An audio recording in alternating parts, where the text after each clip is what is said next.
Hey y'all, I'm out on one of my video walks, and the interesting thing is this is also a self-care walk. So you know that I do a lot of videos while I'm walking, and I enjoy doing those videos, and it's a great way for me to connect with my community.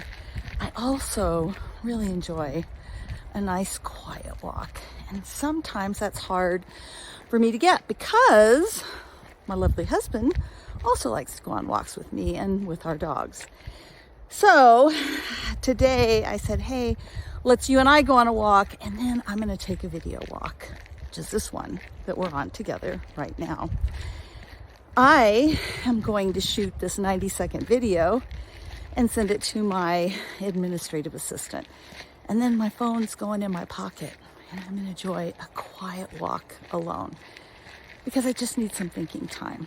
So my point of all this is make sure you're taking care of you.